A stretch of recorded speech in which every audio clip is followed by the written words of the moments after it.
especially during lockdown, of how to tan at home and how to get certain looks using your products in the bathroom, and lots of different tips.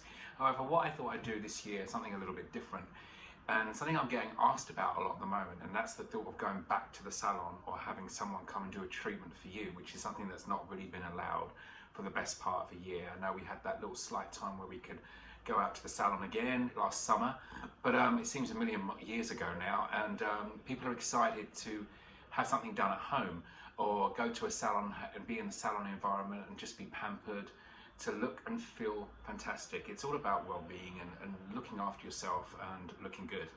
And lots of weddings are going to be happening hopefully this year, and I've already been inundated with brides who want a trial. Brides who want to just book in with me for a glow for their ceremony. It doesn't matter how many people you've got coming to your ceremony, which is allowed over the coming months. It's about feeling great for you and your special day. And all the tips that I give to brides-to-be are something that you can put into your events that are coming up over the summer. So if you're having a tan, you're booking a spray tan for your holiday, or something special, a special day and night out that you've got coming up, all the things and tips that I'm going to give you now you can actually use and utilize for the tanning process. So when a bride gets in touch with me, the first thing I ask them, is kind of like a consultation we have either over the phone or via messenger or text, and I ask them if they've had a tan before and what sort of experience it was. Was it a good color? Did it suit them? How long did it last? Because all these things that I do in a consultation are so important when it comes to a bride, because a bridal trial is a bit like, for their tan, is a bit like a makeup trial and also like a dress fitting. You wouldn't go without them. It's something that you have to do. So the tan is just as important. So what I ask brides-to-be to do is maybe book the tan to coincide with a makeup trial, so they can do the makeup trial 2 days after. Because in my experience all these years of spray tanning, it's normally 2 days, 48 hours before your ceremony, before your event, that you have your tan. Now I always use something with a guide colour, so I want to ensure that that person has actually washed off the guide colour completely. So 48 hours before, you've had nice 3 warm showers on it. So you know that nothing is going to rub off on your skin at all. You know that you've got all the guide colour off and the skin is completely clean, and all you need to do is keep it moisturised, of course, from that first shower. And that's going to keep it embedded in the skin so it looks its best on day 2. So with that trial, you need to sit down with your client, or if you're the bride, sit down with your therapist and tell them about how your skin tans normally. Tell them about the look that you want, that you would hope to have for your wedding day.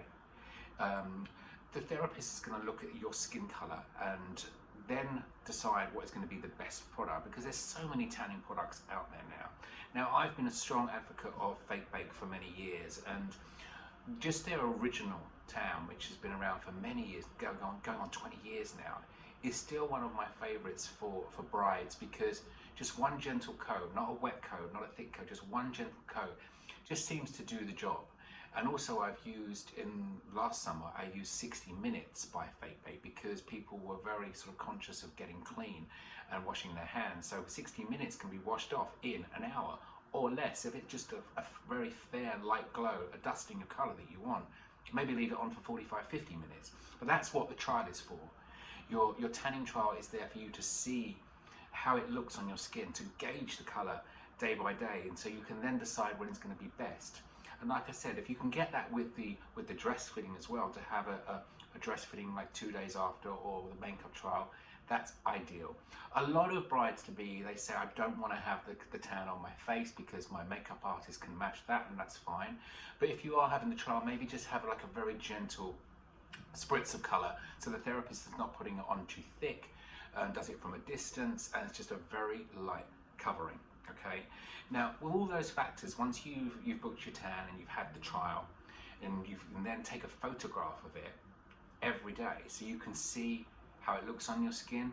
I say to my brides-to-be, take a selfie in daylight, expose your shoulders and your arms, or just wear something white, maybe wear just your bra, and then take your picture so that the sun's coming down on you, because then you can actually get an idea of what your skin's going to look like when pictures are being taken of you.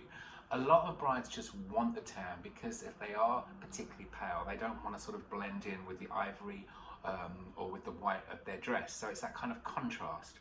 Also, let's think of it more like a body makeup, which is just going to perfect everything, camouflage everything, and just make everything sort of look very even and toned, and it just looks so lovely next to the white of a dress. So take your pictures and then you can decide what's going to be the best time to book in your spray tan. And then the prep before is so important, okay? And that's with when you're doing your self tan at home, or if you're booking a tan with your therapist at a salon, or someone's coming to you. Make sure you've done the prep. So the first thing is the hair removal. It's said time and time again, 24 hours before you do your shaving, before the tan. And waxing, I'd say 48 hours or more, because you want all that wax residue to be off your skin. You want your pores to have closed. You just want the skin to be able to renew, because let's not forget the fake tan binds with the dead skin cells, the proteins on the surface of our body. So it's actually working with our skin. It's not just a paint that we're painting on and that cracks off.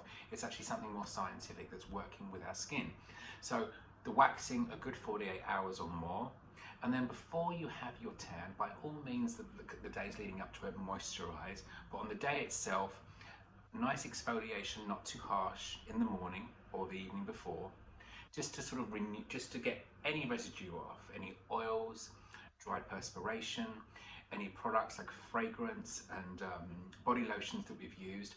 And then just before the tan, say you're going to the salon after work, or you've got someone coming to you that evening, have a quick warm to cool rinse. And that's just gonna get everything off so that you really are that clear canvas for that tan to sit on the skin evenly. Whenever anyone has a streak or a blotch, it's normally not down to the application, to the way that you've put your tanning product on the skin with either your mitt or your gloves, or the way that your tanning therapist has sprayed you. It's normally something that you have on the skin that is working as a barrier. So you want to make sure that there's no heavy moisture or oils or perspiration, anything left on the skin, and then you know the tan's going to go on evenly. And also what's really important is after you've had the tan, your therapist would normally dry you, so hopefully they're going to do that. I always give my clients a good burst of a hairdryer. I use my Dyson so it settles on the skin, and also maybe in the warmer months something powdery under the breasts, under the arms, just so that skin's not rubbing on skin and the skin can breathe as well in the tan next to fabrics, okay? So once you've done that, wash it off, like I said, the next morning, and then just look after it religiously. Warm showers, pat the skin dry, don't over rub. A little bit of powder on the strap lines of where your bra could be sitting. So you don't want anything to interfere with the tan, okay? And then lots of oil-free moisture all over the skin twice a day. That's gonna keep it locked in your body for much longer, enable you to fade evenly, okay? And then come the wedding day, it should look absolutely perfect. So my name's James, thanks for tuning in and listening to my tanning tips. And if there's anything I can ever help you with, just send me a message and I'll be glad to help. But thanks so much, and thanks so much for Stand Together, Glam Together, for letting me be involved.